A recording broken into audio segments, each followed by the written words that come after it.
Nuevo bloque de este mediodía de noticias, 42 minutos pasan de la hora 13, tenemos más información y un regreso esperado. Está con nosotros Seferino Saín, quien se encarga de asesorar a las pymes familiares. ¿Cómo estás, Sefe? Buen año para vos. Para vos también, Dani. Gracias. Paraguayi, muchas gracias. Gracias, Sefe. Gracias. Bueno, un regreso esperado y con algo que me llama mucho la atención, porque de la pyme familiar a la jaula de oro. ¿Qué significa esto? Bueno, que metafóricamente por ahí podemos darle una interpretación. Sí, exactamente. Y es esa, ¿no? Pasa eso. Ajá. Los hijos por ahí no se van de la empresa porque se sienten cómodos. Y el tema surge así. Los fundadores, el papá o la mamá, por cariño, por miedo al conflicto, por costumbre, cuando los hijos ingresan a la empresa no le ponen metas, responsabilidades, desafíos. Y entonces los hijos como que... solo cubren lugares. Exactamente. Lo básico y necesario, y tampoco se le exige nada. Claro. Eso hace que los chicos, lo meritocrático, los méritos que deberían ir consiguiendo en el esfuerzo que están haciendo por trabajar donde están trabajando, pasen a segundo, tercer, cuarto lugar.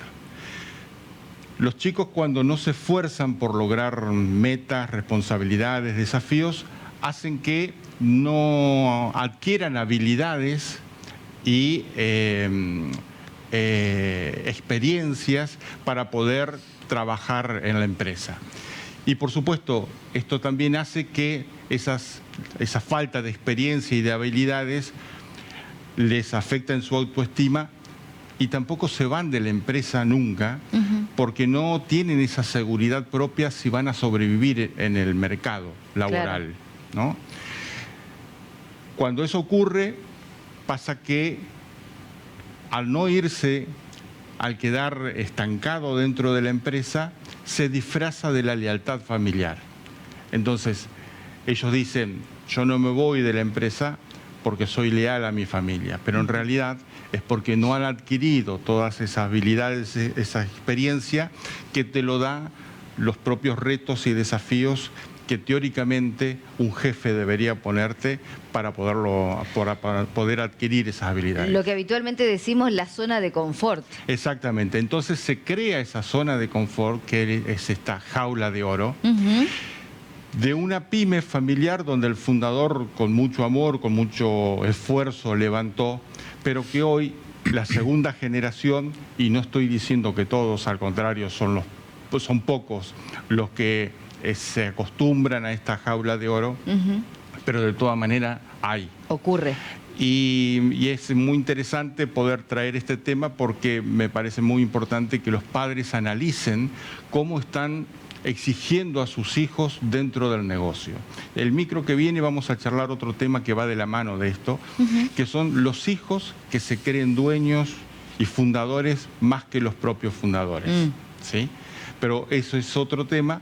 En este caso son hijos que al no adquirir estas habilidades y estas experiencias no tienen autoestima, y entonces ¿qué dicen ellos? Bueno, si esto algún día va a ser mío, ¿para qué me voy a esforzar? Si nadie me exige, ¿para qué me voy a esforzar? ¿No? Y un poco porque los tiempos cambian, ¿verdad? También debe... ¿En qué sentido? Para poder adquirir nuevas herramientas, no es tal vez con los años la misma empresa que fundó el fundador justamente. Totalmente. Pero no queda ahí el tema.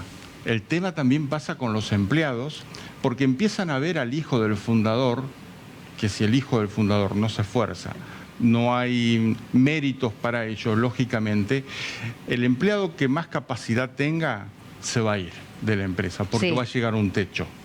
Y es capaz de irse y sobrevivir en el mercado. Porque tiene herramientas. Entonces la empresa se empieza a quedar con los empleados que no tienen la capacidad de irse, al igual que el hijo del fundador o la hija del fundador, ¿no? Entonces eso hace que la empresa se estanque, vaya decreciendo, no haya liderazgo, no se innove, y entonces ¿qué pasa? Al no haber liderazgo o haber desarrollado un liderazgo dentro de la empresa, no se cubre o no se tiene la expectativa de la sobrevivencia de la empresa en el tiempo, ¿no? porque lógicamente cuando el fundador falte o se vaya por cualquier razón, queda este hijo como gerente general de toda la empresa, pero sin las capacidades necesarias para llevarla adelante.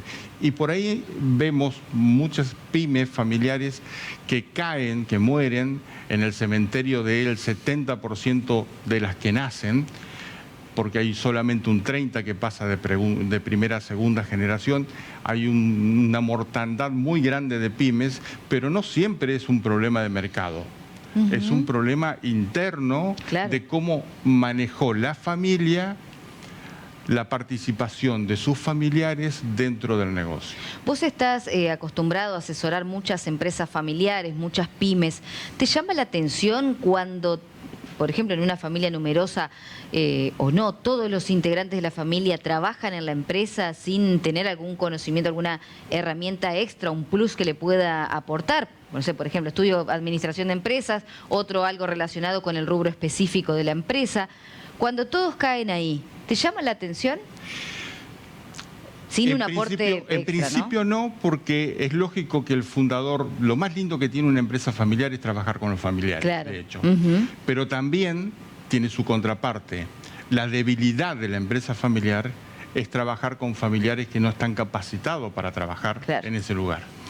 El fundador, cuando empieza el negocio, tiene mucha expectativa, ¿no? Y empieza a crecer y necesita mano de obra barata, de confianza, y lógicamente mete los familiares, incluso mete familiares políticos, ¿no? Y eso, pero llega un momento, un nivel que hay mucho desorden dentro de la organización, y cuando el fundador se sienta a analizar qué está pasando, para dónde van, lógicamente, y sobre todo con la ayuda de alguien que le dé claridad, le dé ideas. Hoy a la mañana me llamó una persona con la que estamos por empezar a trabajar acá en Entre Ríos, en el norte de Entre Ríos, con una empresa, y precisamente pasaba eso. El fundador de esta empresa me dice, bueno, quiero poner en orden la empresa porque yo ya me quiero ir retirando y no sé hasta cuándo puedo llegar a vivir, pero quiero dejar todo ordenado. Bueno, seguramente en ese orden que se puede hacer de la empresa haya cosas que ajustar con respecto de los familiares, ¿verdad? Claro. Vos hablabas también de los empleados capacitados, los que más herramientas tienen, que tienden a emigrar de esa empresa. ¿Hay una valoración por ese empleado en las empresas familiares o no? Sí, a veces sí. No hay algo estándar, por supuesto, pero hay fundadores que valoran muchísimo a esos empleados. El tema es que si podríamos calificar o categorizar a los empleados, tenemos jugadores A, B y C. Sí. Los jugadores A son los Messi, los que tienen puesto la camiseta 100% de la empresa y son muy capaces. Pero esas personas es muy posible que se nos vayan, ¿no? Porque son muy capaces en todos los sentidos. Son muy honestos, tienen muchos valores. Si la empresa se estanca... El B es el jugador que más tendrían que tener, que son los que tienen puesta la camiseta de la empresa, pero no están tan capacitados como los A. A eso se le puede ofrecer capacitación, ¿sí? Nunca van a llegar a ser los A,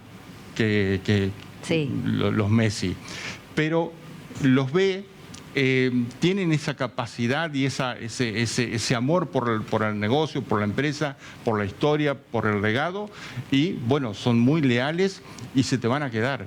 Entonces, esos son los jugadores que más debería tener la empresa, jugadores B, ¿sí? Que aspiren a ser A. El problema son los jugadores C, que no tienen para nada puesta la camiseta de los valores, ni de la empresa, ¿no? Son mercenarios, pero te mueven la aguja del negocio.